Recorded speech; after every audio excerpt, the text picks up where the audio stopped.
بابا جی آپ بہت ہی چھوٹے تھے جب ڈاکٹر علامہ محمد اقبال رحمۃ اس وقت میں چھوٹا نہیں تھا.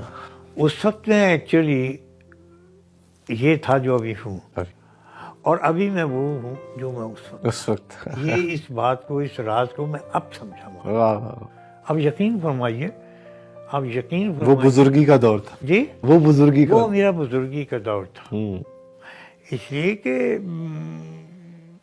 درویشوں کے ساتھ دراصل ان کے ہاں الٹی گنگا بہتی ہے. ان کے ہاں الٹی گنگا بہتی ہے, بالکل صحیح. یہ مچھلیوں سے دریا نہیں نکالتے, دریاؤں سے مچھلیاں نہیں نکالتے, مچھلیوں سے دریا نکالتے ہیں. کیا بات ہے. تو یہ ایسا ہی سلسلہ ہے. لیکن کبھی کبھی میں مایوس بھی ہو جاتا ہوں اس لحاظ سے کہ یہ جو دور گزر رہا ہے, جس دور میں میں زندہ ہوں, مجھے سمجھنے والا ہی کوئی نہیں, مجھے جاننے والا ہی کوئی نہیں. سطحی باتیں ہوتی ہیں, ایسے علم کو, ایسے لاجک کو پیش کیا جاتا ہے ہاں جی, کہ جس کا وجود تک ہی نہیں ہے.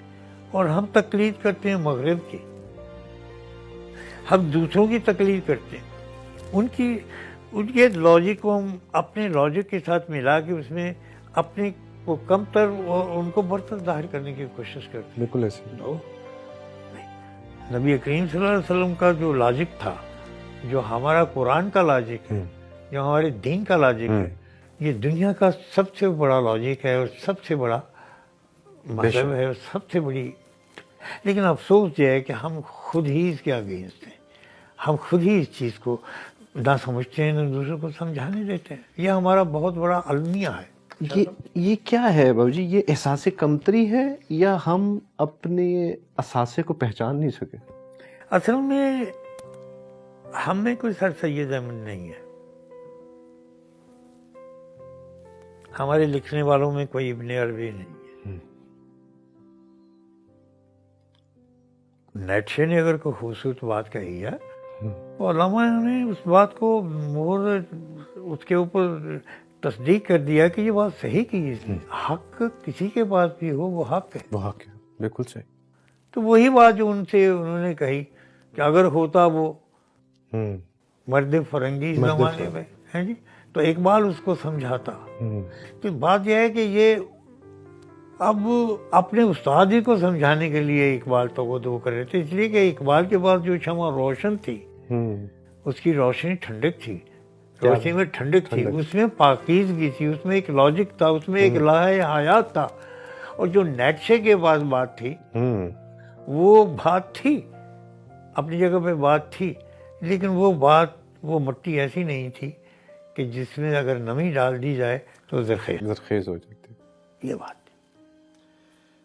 آپ کی چھوٹی عمر میں آپ کی ڈاکٹر صاحب ڈاکٹر علامہ محمد اقبال رحمۃ اللہ علیہ سے دوبارہ تو ملاقات جیسی بات ہے جب وہ پردہ فرما گئے؟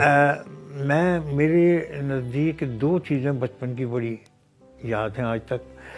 ایک وہ کہ جب میں بیمار ہوا, اور ایک وہ جب میں اپنی دادی کے سینے کے ساتھ لپٹا ہوا تھا, اور میرا خیال ہے کہ 1.5 بالش میرا پورا وجود تھا, اور مجھے مسجد میں دکھانے کے لیے میرے والد صاحب کو لے گئی کہ عمر خان تیرے کار اللہ نے بھوٹا لایا. ایک وہ لمحہ یاد ہے. تو دوسرا جب میں علامہ صاحب کی گود میں مجھے ڈالا گیا, تو تب بھی میں اتنا ہی تھا. میری ان کے چہرے پہ کوئی پہچان نہیں ہے, کوئی مجھے ان کا چہرے کا نقش یاد نہیں ہے. البتہ ان کی دھوتی جو مجھے باندھی گئی تھی, کیونکہ میں بچہ تھا تو میں نے کوئی غلط حرکت کر دی ان کی گود میں. جب گود میں غلط حرکت کر دی تو انہوں نے میرے منہ پہ کہا, کچھ چپت سی لگائی یا مجھے جو بھی کہا, یہ بھی مجھے پتہ نہیں کہا, لیکن مجھے بتایا گیا. تو ان کی ملازم سے پھر انہوں نے یہ کہا کہ چاہے یار میری اس کو پرانی جی توتی لائے گی نا, تو اے گوٹ بن تین صاف سنبھالو جا کے اینوے میں نے کی کم کی کیا جی. تو اس لیے کہ وہ پنجابی, میرے بابا اشفاق صاحب کی طرح وہ ہمیشہ پنجابی میں گفتگو کیا کرتے تھے, حتیٰ کہ وہ بے شمار زبانوں کے تھے, اور آپ کو پتہ ہی ہے کہ وہ کیا تھے اور کیا تھے اور کیا نہیں تھے. تو اب یہ ہے کہ وہ پنجابی میں گفتگو, اور گھر میں دھوتی باندھنی, بنیان پہننی, حقہ پینا اور لیٹے رہنا, اور تکیے کے اوپر سر ڈھا کے تو غور و فکر کرتے رہنا. تو یہ چیزیں بعد میں میرے وجدان میں آئیں اور میں نے ان چیزوں کو چشم تصور سے لایا. اپنے انداز میں میں نے ان چیزوں کو دیکھا, اس زمانے کو دیکھا, اس بٹن کو دبایا اور اس زمانے کو دیکھا میں کہ وہ, لیکن سوائے ان کے آنسو کا سلسلہ گرنا وہ مجھے یاد ہے. کیا بات. لیکن اور اس کے بعد مجھے کچھ یاد نہیں کہ میں تھا ہی اتنا تھا. یہ سن 38 کی بات ہے, سن 38 کی. 38 کے اوائل کی. پردہ فرما جانے کے بعد اب زندگی آپ کی ماشاءاللہ تقریباً 90 سال عمر تقریباً. یہ میں اگر تو آپ ان اندازوں میں لیتے ہیں تو بات اور ہے, لیکن میری زندگی کا یا میری عمر کا اندازہ تو مجھے بھی نہیں ہے.